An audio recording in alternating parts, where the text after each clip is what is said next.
요한복음 5장 오늘 다룰 부분은 요한복음 17장에 못지않게 굉장히 심오한 내용인데 얼핏 보기에는 굉장히 평범한 것 같습니다만은 예수 그리스도께서 직접 하신 말씀 중에서도 아버지와의 관계에 있어서 특별히 아주 우리가 주목해야 될 대목들이 많이 있습니다. 지난 시간에 우리가 5장 1절서부터 시작해서 살펴보기는 한 23절까지 봤습니다만은 실제적으로 주로 살펴본 것은 1절서부터 15절까지인데요.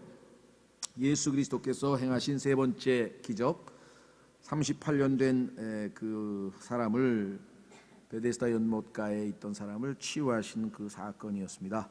우리의 영적인 상태와 너무나 똑같죠. 무기력하고 오랫동안 참 소망 없이 있던 자에게 예수 그리스도께서 참으로 일어나 걸어라 하고 생명을 주셔서 그가 치유되어서 새로운 삶을 살게 되었는데, 놀랍게도 그는 그 사람이 예수 그리스도에 대해서 정확하게 잘 알지 못했기 때문에 주님께서 다시 그를 찾으셔서 성전에서 만나셨고, 그래서 그가 예수님이신 사실을 드디어 알게 되었죠.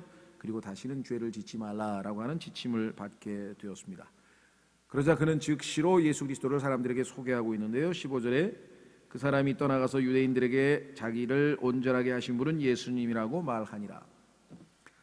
38년 된, 그것도 완전히 거의 참 무기력한 불구에 가까운 사람인데, 그 사람을 완치시킨 그 엄청난 기적에 대해서 유대인들은 당연히 예수 그리스도를 새롭게 알아보아야 했음에도 불구하고 1장에서 그렇고 2장에서 그렇고 반복해서 예수 그리스도에 대해서 무지함을 드러내고 또 점점 예수 그리스도에 대해서 이제 거부하는 마음들이 생겨났는데, 드디어 결정적으로 유대인들은 꼬투리를 잡게 됐습니다. 그것은 뭐냐면 안식일 날 예수님께서 병약한 자를 치유하셨다는 그 이유이죠. 이와 같이 예수 그리스도와 종교는 얼핏 보면 기독교도 종교라는 포장을 하고 있지만 실제적으로는 생명이 없는 껍질만 있는 형식적인 종교는 결국은 예수 그리스도를 대적하는 것으로 나타난다는 사실 우리가 잘 알고 있죠. 자, 그래서 16절이 우리가 생각하기에는 참으로 안타까운 장면이었습니다. 그러므로 유대인들이 예수님을 핍박하며 죽이고자 하니, 엎드려 경배해도 시원찮을 판에 핍박하여 죽이려고 했다. 이유인즉슨 자기들이 갖고 있는 종교와 반하는 행동을 했기 때문이죠. 이는 그분께서 안식일에 이 일들을 행하셨기 때문이라. 여기에 대해서 이제 예수 그리스도께서 17절서부터 47절까지 아주 길게 말씀을 하셨는데, 우리가 이것을 두 부분으로 나누어서 살펴보려고 합니다. 하나는 예수 그리스도께서 직접 자기 자신에 대해서 자신이 하나님과의 관계에서 어떤 존재인지를 스스로 설명하고 있는, 계시하고 있는, 그래서 7가지를 제시하시면서 내가 바로 아버지와 하나다, 다시 말해서 신격을 가지신 신성한 분이시라고 하는 사실을 보여주죠. 그것이 요한복음의 주제라고 했습니다. 요한복음은 예수 그리스도께서 신성을 지니신 하나님이시라고 하는 사실을 제시해서 그 하나님의 아들을 믿음으로 생명을 얻게 하는 것이 요한복음의 기록 목적이라고 한다면, 그 기록 목적에 부합되게 예수님께서는 자신이 아버지와 같은 하나님이라고 하는 사실을 지금 17절부터 시작해서 30절까지 스스로 증언하고 계십니다. 그뿐만 아니라 31절서부터 나머지 47절까지에는 이제 요한의 증언과 그 다음에 예수님께서 행하신 일들이 있고 그 다음에 아버지께서 증언하시기 때문에 더 이상의 증언이 따로 필요 없고 하면서 예수님께서 자신이 하나님의 아들, 신성을 지니신 존재라는 사실을 유대인들에게 각인시켜 주게 되는데요. 자, 오늘은 아마 30절까지 첫 부분, 예수님께서 자기 자신에 대해서 직접 증언하시는 부분만 오늘 살펴보려고 합니다. 자, 우선 첫 번째는 무엇인가? 자, 첫 번째 보시면은요, 17절. 그러나 예수님께서 그들에게 응답하시되 내 아버지께서 지금까지 일하시니 나도 일한다 하시매. 예수 그리스도께서 하나님을 자기 아버지라고 했는데 유대인들은 민족적으로 한 아들이라고 출애굽기에 나와 있습니다. 즉 그래서 유대인들은 기도할 때 하늘에 계신 우리 아버지 하면서 우리라고 하는 말을 쓰죠. 그러나 예수 그리스도께서는 my father, 나의 아버지하고 자기 자신과 아버지와의 개인적인 관계를 언급하셨습니다.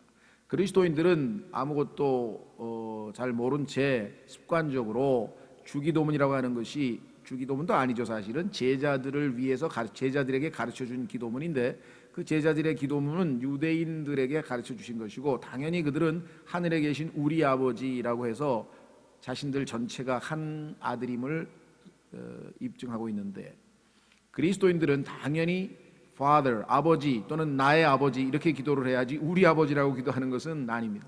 우리 한국적 성서에서는 그게 뭐가 이상하냐 그러지만 그거는 성경적으로 볼 때 잘못된 것이죠. 그리스도인은 집합적으로 우리 아버지 이렇게 부르질 않습니다. 나의 아버지 또는 아버지 이렇게 부르는 것이 성경적이고, 예수님께서도 하나님을 얘기할 때 우리 아버지 이렇게 안 부르시고 나의 아버지라고 부르셨고, 아니면 Holy Father, 거룩하신 아버지여라고 요한계시록 17장에서 말씀하셨죠. 따라서 유대인들은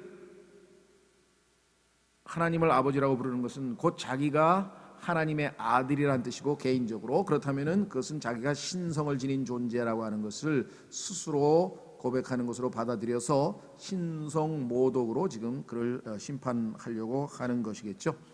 유대인들은 인간이 어떻게 하나님이 될 수 있느냐라고 하는 것 때문에 예수님을 십자가에 결국은 못 박았습니다. 그러한 예가 여기서뿐만 아니라 한두 군데가 아닙니다. 요한복음 8장 끝부분에 보시면 확인해 보겠습니다. 요한복음 8장 끝부분에 보시면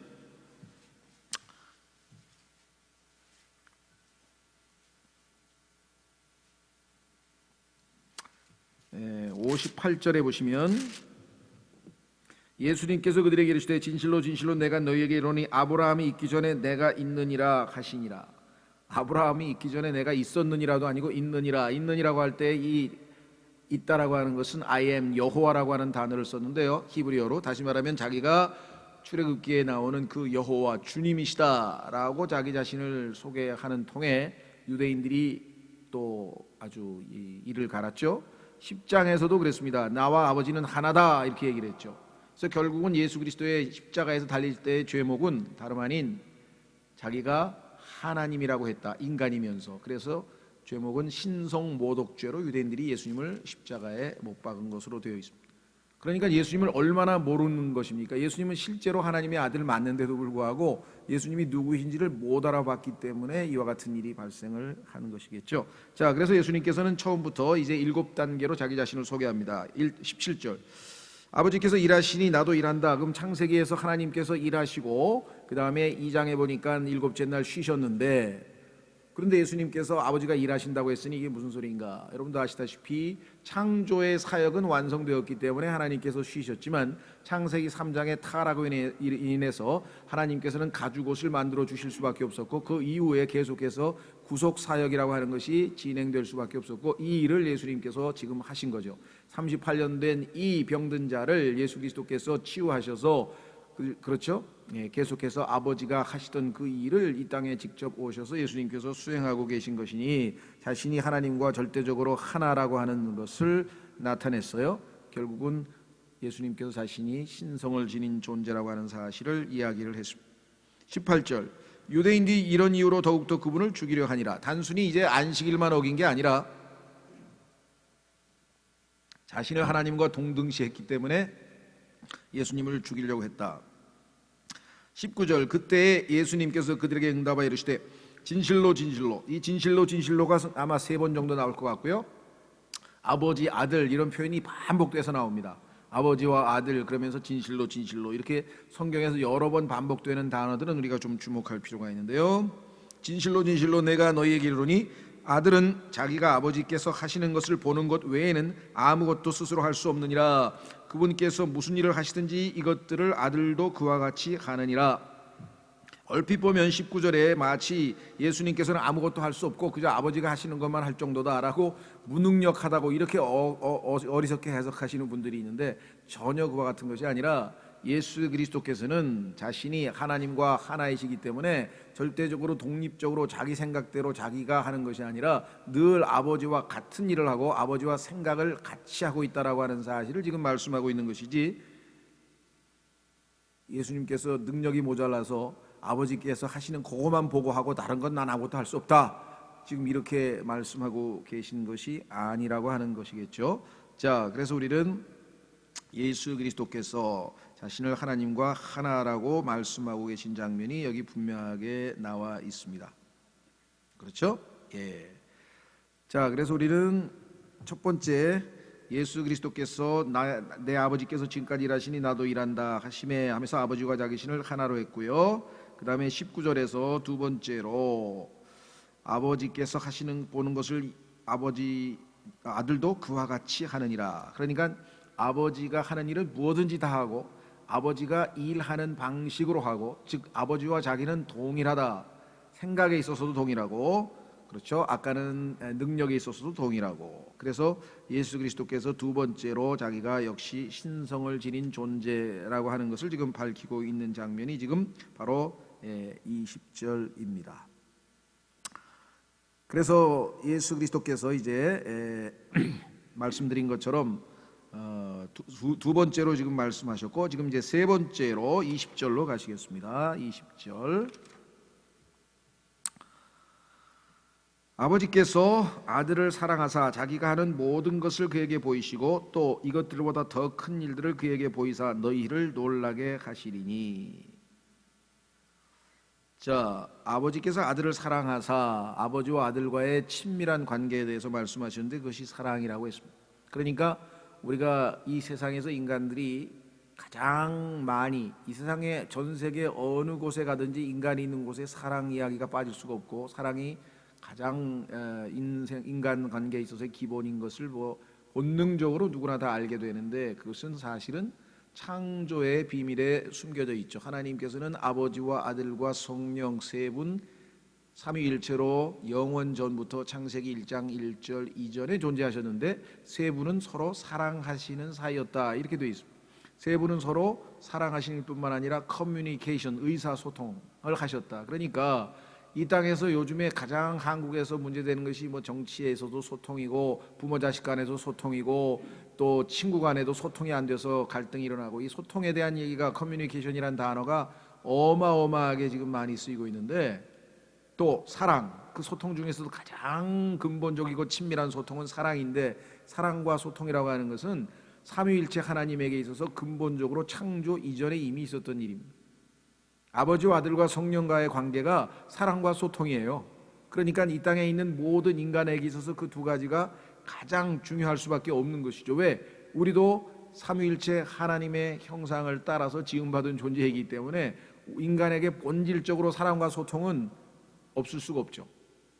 사람들은 그것을 여러 가지 면에서, 예를 들면 소통이 필요하다. 그래서 아리스토텔레스는 인간은 사회적 동물이다, 또는 정치적 동물이다. 혼자서는 살 수 없다. 소통이 필요하다. 누군가하고 같이 살아야지 혼자서는 안 된다, 이렇게 얘기를 했지만, 사실은 성경적으로 보자면 훨씬 더 근원적이고 훨씬 더 원초적인 것이 바로 이 소통과 사랑입니다. 그렇죠? 그래서 우리는 성경을 통해서야 비로소 왜 인간은 어딜 가나 소통과 사랑에 대해서 그렇게 목말라 하는지, 왜 그렇게 애타게 그것을 사모하는지, 그렇죠? 인간에게 있어서 제일 중요하고 삶에 있어서 가장 본질적인 것이 뭐냐? 사랑과 소통이다, 이렇게 성경은 말씀하고 있죠. 그것은 바로 삼위일체라고 하는 하나님의 존재, 하나님이 어떠하신 분인가, 거기에서부터 우리가 신비가 풀어질 수 있다라고 하는 것입니다. 그래서 아버지와 아들은 늘 사랑하는 관계였죠. 자, 여기서 분명하게 아버지께서 아들을 사랑했다라고 했는데 확인해 보겠습니다. 마태복음 3장. 예수님께서 말씀하시기 전에 하나님께서는 이미 하늘에서부터 이 지상에 있는 아들을 향해서 큰 소리로 외치셨어요. 큰 소리로. 그것도 그냥 외친 게 아니라 큰 소리로. 자, 마태복음 3장 17절. 마태복음 3장 17절. 예수님께서 침례를 받으시고 올라오고 있는데 보라, 하늘로부터 한 음성이 있어 이르시되 이 사람은 내 사랑하는 아들이라 내가 그를 매우 기뻐하노라. 사랑하는 아들이라고 했잖아요. 자, 17장, 마태복음 17장. 적어도 인류 역사에 저 셋째 아들 200억 광년, 빛으로 200억 년이 넘는 저 하늘로부터 하나님 아버지가 아들을 사랑하신다고 하는 그 외침이 온 우주에 들렸다, 이 말이죠. 예수 그리스도께서 침례를 받으시면서 하나님의 명령대로 이 땅에서 3년 반 공생애를 시작하시면서 십자가를 향해서 첫 발을 내디실 때 아버지의 기뻐하시는 음성과 함께 출발했고, 예수 그리스도께서 변형산에 올라가셔서 마지막 십자가를 앞에 두고 재림하시는 모습을 제자들에게 미리 보여주시면서 그들에게 소망을 주시는 그 순간에 한 번 더 하늘에서 큰 음성이 울렸습니다. 다른 사람들은 아마 못 알아들었을 거예요. 왜냐하면 성경에 보니까 알아들을 수 있는 귀가 있는 사람만 알아듣고 나머지는 다 그들에게는 천둥 소리로 들렸다고 성경에 써 있습니다. 하늘에서 들려오는 음성을 누구나 다 알아들을 수 있는 건 아닙니다. 마태복음 17장 셋째 하늘에서 하나님께서 또 이렇게 말씀하셨네요. 5절, 그가 아직 말할 때 보라, 빛나는 구름이 그들을 덮더니 보라, 그 구름 속에서 한 음성이 나서 이르시되 이 사람은 내 사랑하는 아들이라, 내가 그를 매우 기뻐하노니 너희는 그의 말을 들으라 하시므로. 십자가를 앞두신 예수님께 아까 침례 때와는 달리 한 가지 더 덧붙이셨어요. 이것은 뭐냐면 너희는 그의 말을 들어라. 그것이 인간의 유일한 행복의 조건이에요. 인간의 유일한 행복의 조건은 무엇인가? 내 아들의 말을 들어라. 시편에서는 뭐라고 표현했는지 아세요? 내 아들에게 입맞추라. 확인해 보겠습니다. 시편 2편으로 가면 더 친밀한 관계를 맺으라고 했어요. 그것은 뭐냐면 아들에게 입맞추라 이렇게 말씀하셨네요. 시편 2편 12절. 시편 2편 12절. 그 아들에게 입맞추라, 그래야 하지 아니하면 그분께서 분노하사 그분의 진노가 조금이라도 타오를 때 너희가 길에서 벗어나 망하리로다. 그분을 신뢰하는 자들은 다 복이 있도다. 그 아들에게 입맞춘다는 얘기는 그 밑에 해석이 되어 있잖아요. 그 아들을 신뢰한다는 뜻이죠. 그 아들을 신뢰하는 자들은 다 복이 있도다. 그렇죠. 그뿐만 아니라 여러분과 제가 하나님께서 우리를 받아주실 때에도 예수 그리스도, 즉 그분의 사랑하시는 자, 사랑하시는 분 안에서 우리를 받아주셨다 그랬어요. 예수님 아니면 하나님께서 우리를 받아주셔야 될 이유가 없는 거죠. 우리가 예수님을 receive, 받아들였기 때문에 하나님께서는 우리를 accept, 받아주시는 건데 그 이유는 뭐냐? 하나님께서 예수님을 사랑하시기 때문이라고 써 있습니다. 에베소서 1장 6절. 에베소서 1장 6절. 그래서 이 세상에서 가장 중요한 것은 아버지와 아들과의 관계요, 그 아들이 우리 인간에 대해서 어떠한 관계를 갖고 있는지, 이것이 가장 중요한 것이다. 이 세상에서. 에베소서 1장 6절. 자신의 은혜의 영광을 찬양하게 하셨느니라. 그 은혜 안에서 그분께서 그 사랑하시는 자 안에서 우리를 받아주셨으니. 하나님께서 우리를 받으시는 유일한 이유는 우리가 사랑하시는 자 예수님 안에 들어가 있기 때문입니다. 우리가 예수 그리스도를 믿는 순간에 성령께서 우리를 예수 그리스도의 몸 안으로 침례를 주셔서 성령에 의해서 우리는 예수 그리스도의 몸 안으로 들어가게 되었다고 고린도전서 12장 13절에서 말씀하셨고, 그 덕분에 하나님께서는 아들처럼, 사랑하시는 아들처럼 우리를 똑같이 대해 주시는 것이라고 성경에서 말씀하고 있다, 이 말씀이죠. 따라서 아버지와 아들과의 사랑은 아브라함이 자신의 아들 이삭을 사랑했지만 그 아들을 하나님께 제물로, 헌물로 바친 그 사랑으로 아버지도 아브라함, 하나님 아버지를 예표하고 있는 아브라함이 예수 그리스도를 내어주신 것을 우리에게 아브라함과 이삭과의 관계에서 역력히 우리에게 보여주고 계신다. 다시 돌아옵니다. 그래서 요한복음 5장에서 아버지께서 아들을 사랑하사, 이것은 보통 이야기가 아닙니다. 온 인류에서 가장 주목할 만한 핵심적인 얘기입니다. 하나님 아버지께서 아들을 사랑하신 것 때문에 이 온 우주의 역사가 이어지는 것이에요. 그래서 아버지가 아들을 위해서 모든 일을 하기를 원하는데 그 중에 제일 하기를 원하는 게 뭐겠어요? 여러분들 어때요? 우리나라에서는 요즘 별로 그런 것도 신경 안 쓰는지 모르겠지만 보통 그래도 일반적인 상식적인 선에서는 아버지가 아들에게 가장 원하는 게 뭔지 아십니까? 신부를 얻어주는 거예요. 짝을 얻어주는 거라니, 짝을 얻어주는 거예요.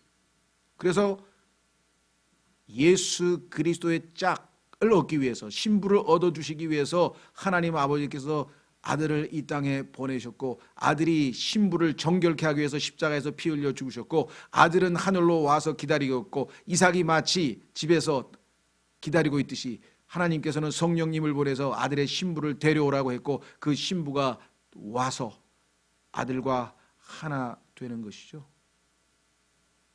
그래서 아버지께서 아들을 사랑하셔서 아들의 신부를 얻기 위해서 죄인들을 아들을 보내서 정결케 하고 신부를 얻어서 여러분과 제가 하나님께서 아들을 사랑하신 덕분에 구원받으신 건 아시겠어요? 그 깊은 아버지의 마음속에 있었던 계획들을 우리가 안다면 그냥 내가 구원받은 그것이 단순히 죄에서 구원받았으니까 아이고 살았네 지옥 안 가게 생겼네 그 차원보다는 훨씬 더 깊이 가서 하나님께서 아들을 사랑하셨는데 그 아들을 위해서 배필을 왜 사람이 혼자 있는 것이 좋지 아니하다고 창세기에서 말씀하셨잖아요. 그렇죠? 자, 그래서 다시 돌아옵니다. 요한복음 5장 20절은 심오한 말씀이네요.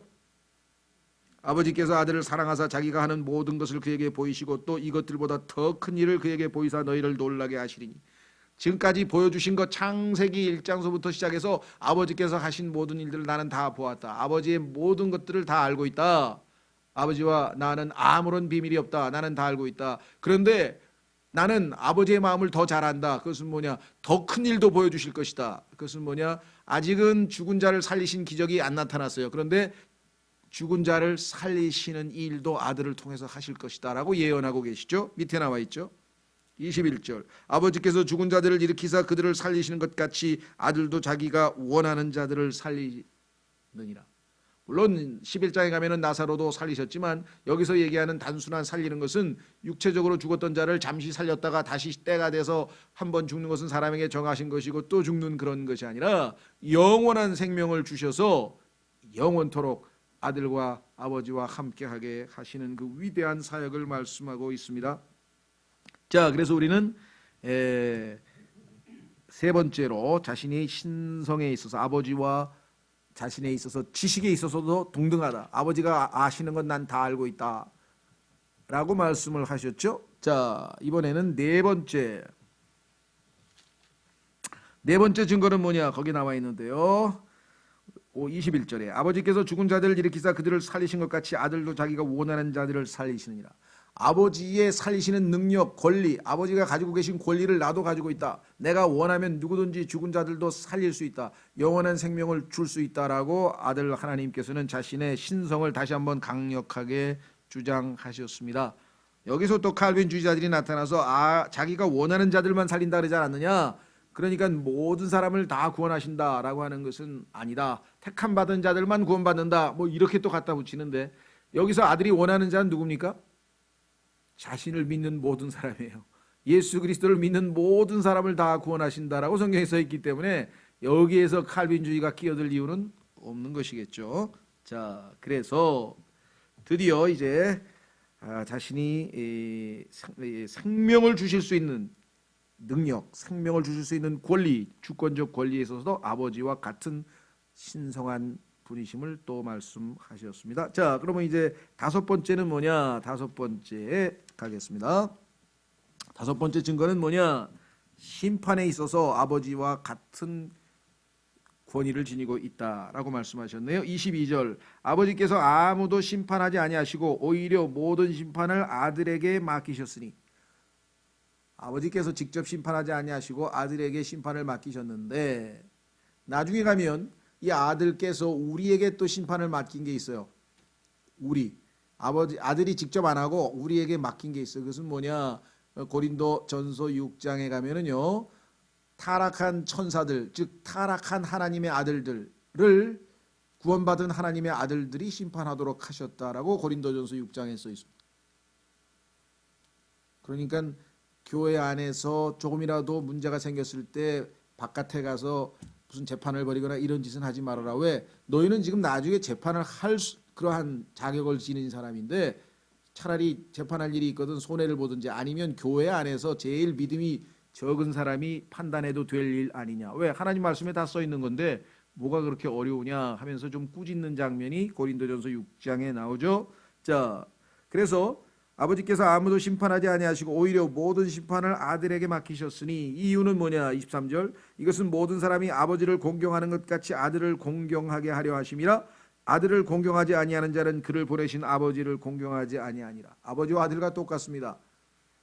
자, 하나님께서 아들을 드높이시기 위한 방법 중에 하나가 심판을 아들에게 하셨다. 심판의 권한을 주셨다라고 성경에 써 있는데 그 이유가 하나 더 있어요. 27절.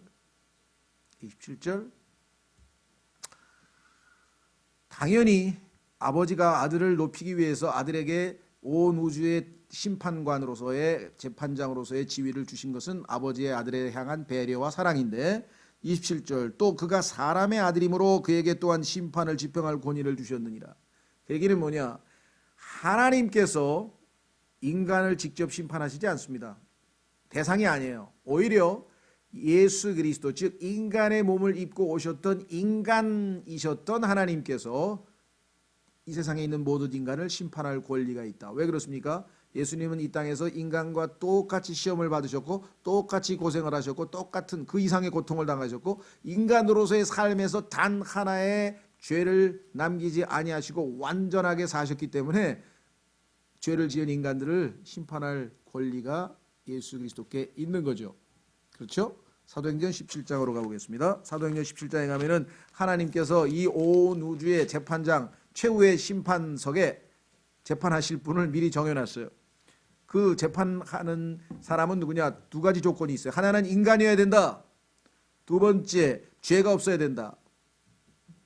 죄 없는 인간이 심판해라. 그런데 온 우주에 죄 없는 분은 단 한 분이시죠?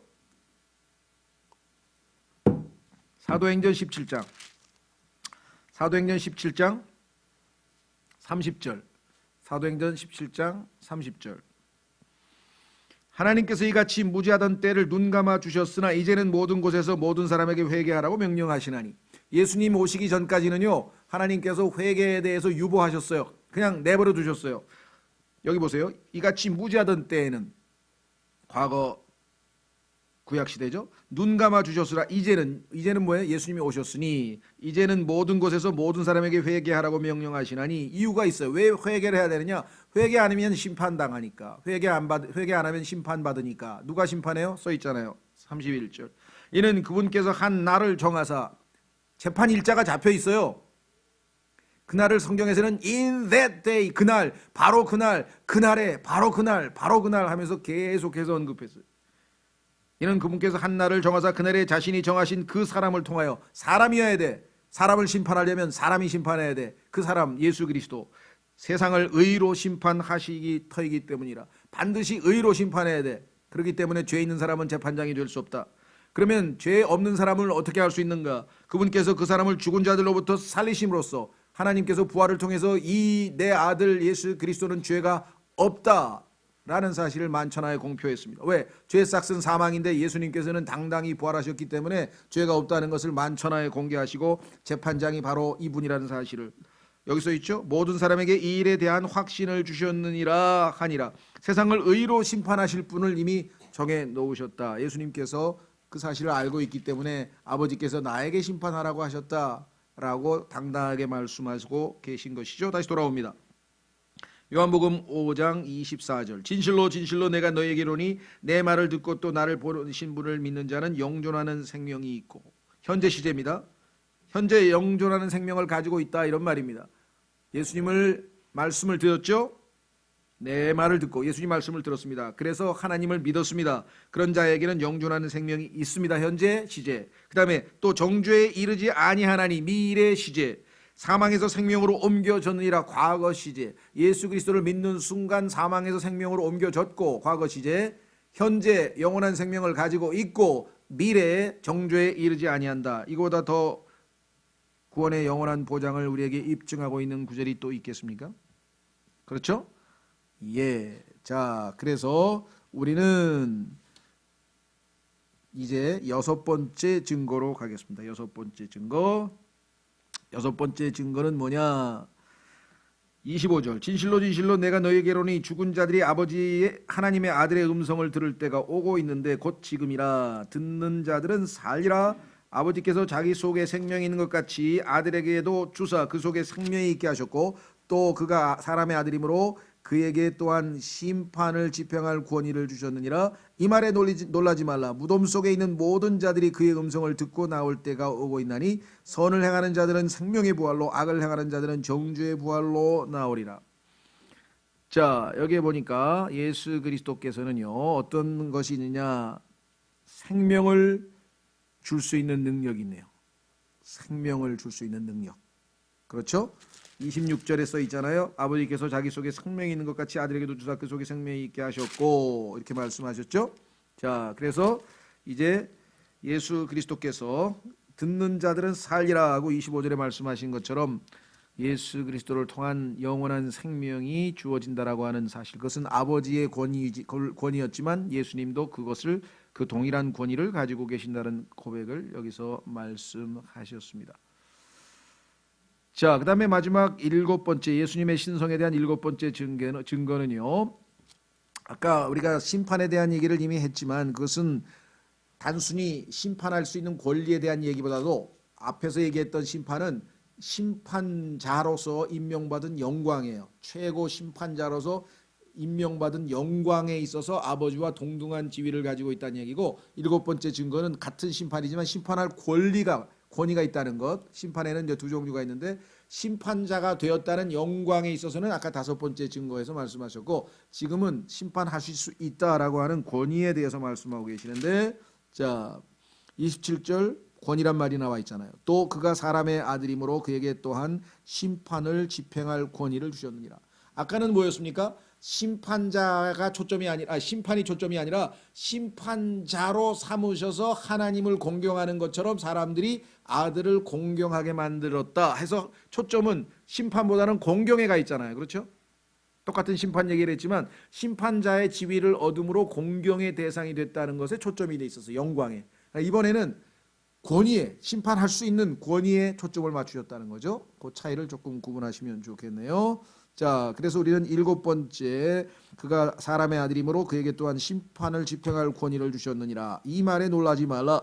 무덤 속에 있는 모든 자들이 그의 음성을 듣고 나올 때가 오고 있나니 선을 행하는 자들은 생명의 부활로 악을 행하는 자들은 정죄의 부활로 나오리라. 자, 29절만 앞뒤 거두절미하고 딱 떼면은요, 영락없이 행위권이 됩니다. 그렇죠? 예, 성경은 앞뒤 문맥을 정확하게 예측하지 않고 앞뒤 문맥을 염두에 두지 않고 그 구절만 딱 떼서 갖다 붙이면, 성경에 보니까 선을 행하는 자들은 생명의 부활로 나오고 악을 행하는 자들은 정죄의 부활로 나온다. 그러면 선을 행해야지 부활되는 거 아니냐, 구원받는 거 아니냐, 이렇게 해서 이 구절로 잘못하면 행위 구원이라고 하는 이단 교리를 만들어낼 수 있다는 것이죠.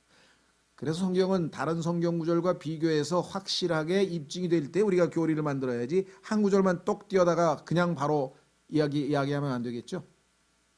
더 극단적인 예는 성경에 보니까 하나님은 없다란 말이 2번이나 나와요. 적어도 2-3번. 그럼 하나님이 없다란 말이 성경에 나오니까 하나님이 없다가 맞나요? 아니죠. 어리석은 자는 마음에 이르기를 하나님이 없다 하더라 그랬지, 언제 하나님이 없다고 성경에서 주장하고 있나요? 그렇게 극단적인 어리석은 자도 있지만 이기도 마찬가지. 자, 성경에 따르면 마지막 백보자 심판, 즉 그 심판에는 사람의 행위대로 심판받는다 그랬습니다.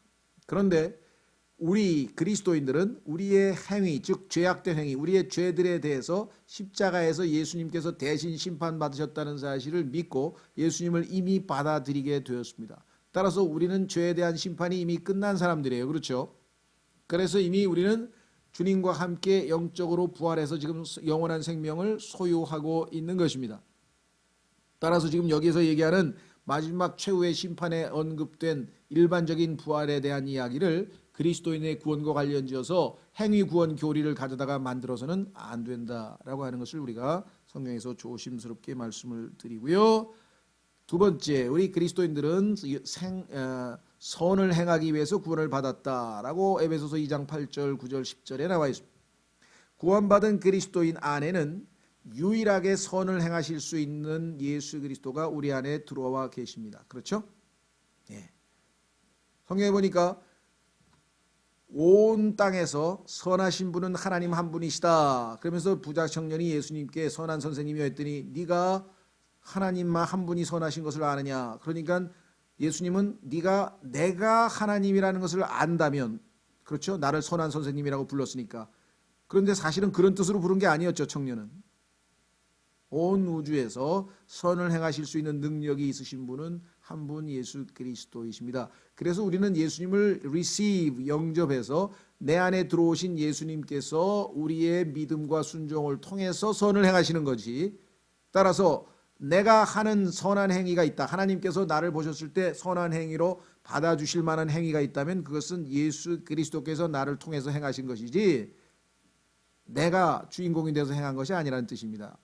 그래서 따라서 여기서 선을 행하는 자들은 생명의 부활로 나온다는 얘기는 예수 그리스도를 통해서 우리가 선을 행할 때 영적으로 그렇게 적용할 수도 있겠죠. 자, 그래서 우리는 성경에 이 한 구절만 딱 띄어다가 놓고 잘못 적용하면 안 합니다. 똑같은 게 로마서에도 나와요. 로마서를 읽다가도 가만 있어봐, 이거 행위권 아니야? 확인해 보겠습니다. 로마서 2장. 그래서 한 구절만 가지고 성경의 교리를 만드는 어리석은 짓을 해서는 안 되겠죠. 사도행전 2장. 로마서 2장. 죄송합니다.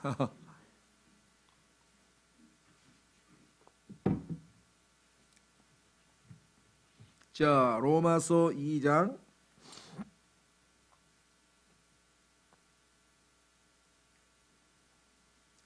이 로마서 2장도 마지막 때의 심판에 관한 얘기입니다. 백보자 심판의 최후의 심판에 대한 얘기를 하고 있는데 그것을 염두에 두지 않은 채 그냥 바로 적용하면 7절. 참고 꾸준히 잘 행함으로 영광과 존귀와 죽지 아니함을 구하는 자들에게는 영원한 생명으로 갚으시고.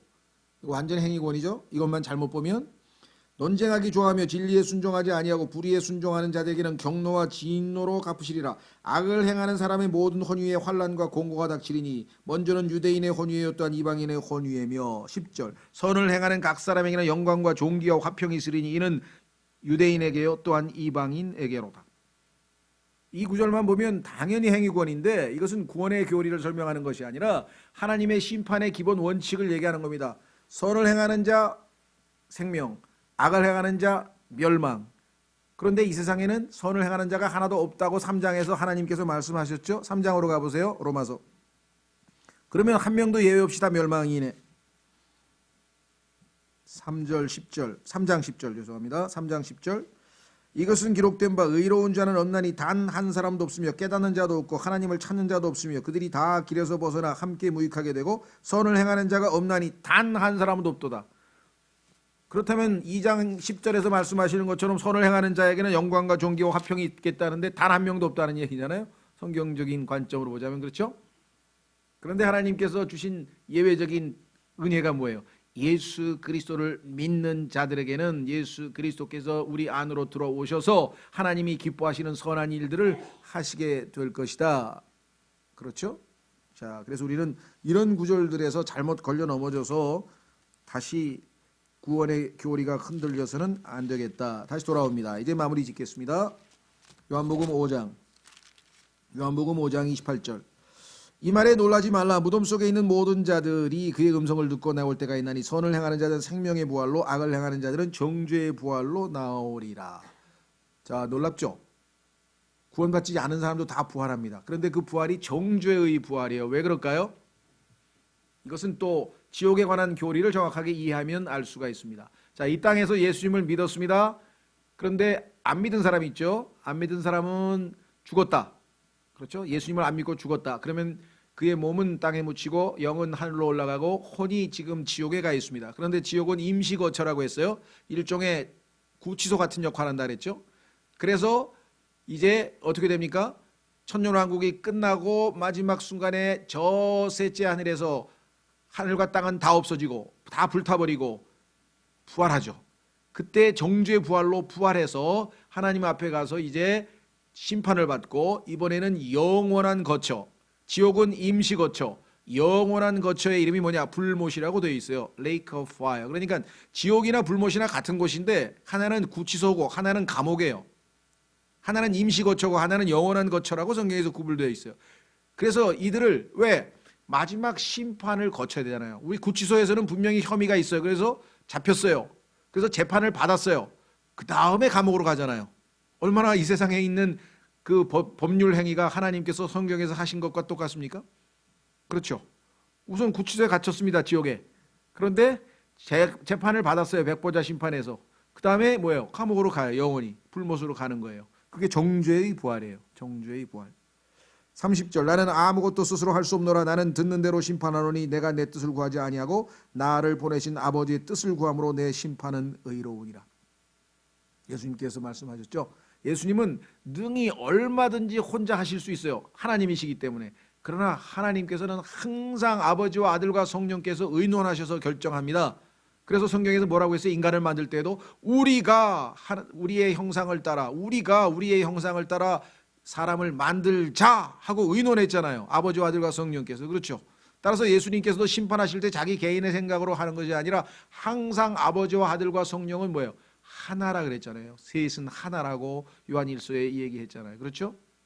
자, 그래서 우리 그리스도인들도 뭐라고 말씀하셨어요?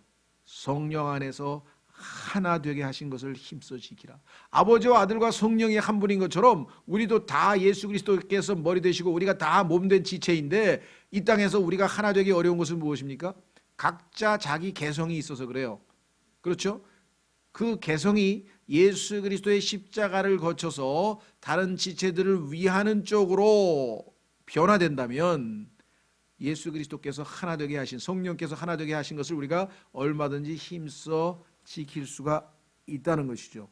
그럴 때 우리에게 필요한 것은 십자가를 지고 자기 것을 내려놔야죠. 예, 이것이 우리가 점점 더 활성화되면 이게 영적으로 성숙한 것이고요. 성숙하기 전에는 자기 것을 붙들고 있기 때문에 다른 사람과 지낼 수가 없습니다. 다른 사람하고 잘 지낼 수 있는 능력, 이게 성숙이에요. 특히 자기하고 잘 안 맞는 사람하고도 얼마든지 자연스럽게 잘 지낼 수 있다. 대단히 성숙한 거예요. 왜? 자기 자신을 포기했기 때문에. 그렇지 않고서는 자기가 펄펄 살아있는 사람은 다른 사람하고 안 맞는 사람하고는 더 같이 있기가 힘든 거예요. 그렇죠? 무슨 말인지 이해가 되셨어요? 예, 그래서 성경에서 말씀하시는 것, 아버지와 아들과 하나인 것처럼 우리도 하나 된 것을 힘써 지키려면 우리 모두가 다 머리 대신 예수 그리스도처럼 성숙하자. 악을, 여기 나와 있죠. 내 심판은 의로우니라. 계시록에서도 예수님의 심판이 의롭다고 마지막 구절 하나 찾고 기도하겠습니다. 계시록을 하면 하나님은 의로우신 분이기 때문에 마지막 순간에는요, 하나님께서 긍휼과 은혜를 베푸시지 않습니다. 예수님께서 십자가에서 이미 긍휼과 은혜는 다 베풀어 놓으셨어요. 마지막 최후의 심판 때 가면은요, 더 이상 긍휼을 베푸실 수가 없어요. 무슨 말인지 이해가 되시겠죠? 자, 그래서 심판은 의로운 심판, 아주 엄격한 심판이 임하게 됩니다. 19장, 요한계시록 19장. 요한계시록 19장.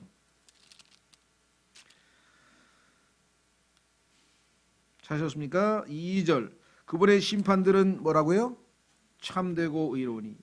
1절 보세요. 이 일들 뒤에 내가 들으니 하늘에 많은 사람들의 큰 음성이 있으되 할렐루야, 구원과 영광과 존귀와 권능이 주 우리 하나님께 있도다. 그분의 심판들은 참되고 의로우니 그분께서 음행으로 땅을 부패시킨 그 큰 음료를 심판하시고 또 자신의 종들의 피의 원수를 그녀의 손에 갚으셨도다 하더라. 그래서 의로우신 심판이 마지막을 장식하는 것. 그렇기 때문에 이 땅에서 아무리 억울한 일을 당하고 아무리 불의한 일을 당하고 아무리 답답하셔도요, 마지막 하나님께서 모든 것을 바로 잡으시는 그날까지 우리가 인내하라. 주께서 오실 때까지 인내하라. 인내하는 자는 행복하다 하다니. 이 시대에는 인내하는 자가 행복하다고 써 있어요. 야고보서에. 왜? 마지막 때 주님께서 모든 것을 바로 잡으실 거니까 그때까지 인내하라. 주께서 오실 때까지 인내하라. 야고보서 5장에 써 있죠. 예. 자, 여러분과 제가 오늘 말씀을 통해서 하나님께서 주신 것들, 주님 이 말씀이 잘 소화되어서 비록 배에서는 쓰겠지만 실천해서 하나님께 합당한 열매 맺도록 이 말씀을 붙들게 해 주십시오. 잠깐 기도하겠습니다.